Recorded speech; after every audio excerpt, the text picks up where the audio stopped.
Everyone thinks the future robot looks like a human.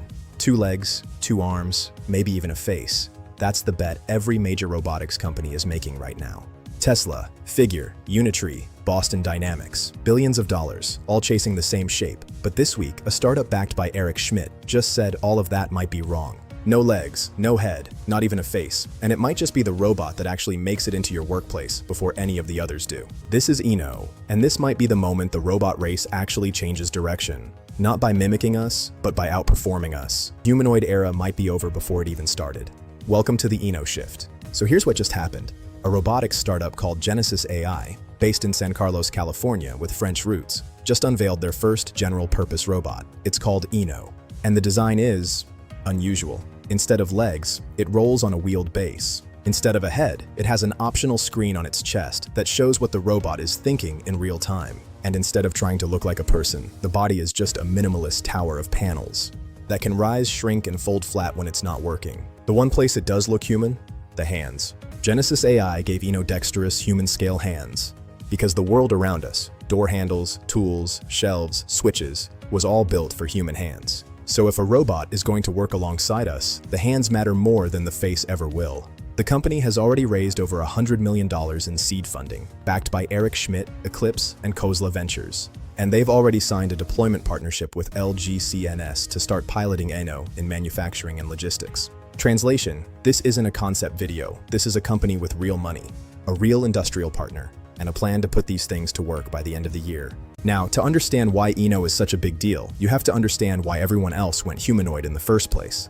Tesla's Optimus, Figure AI's Figure 02, Unitree's Humanoids, Boston Dynamics Atlas, they all chase the same vision, a robot that looks, moves, and works like a person. And honestly, it's a great pitch. 2 legs means it can climb stairs, walk through doorways built for humans, and fit into spaces designed for, well, us. It also just looks futuristic. It's the robot from every sci-fi movie we grew up watching. But here's the problem nobody likes to talk about. Walking on 2 legs is incredibly hard to engineer. It's expensive, it's mechanically fragile, it's a system failure waiting to happen.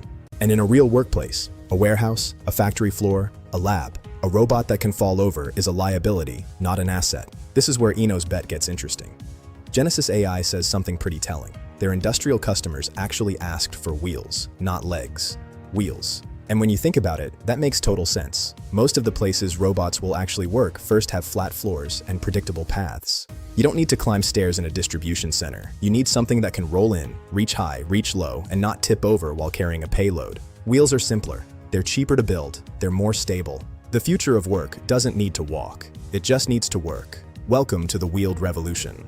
And mechanically, there's a lot less that can break. So while humanoid robots are still trying to prove they can walk reliably on 2 legs, robots like Eno could already be working quietly, efficiently, and without the dramatic faceplants you've probably seen in those humanoid robot blooper compilations online.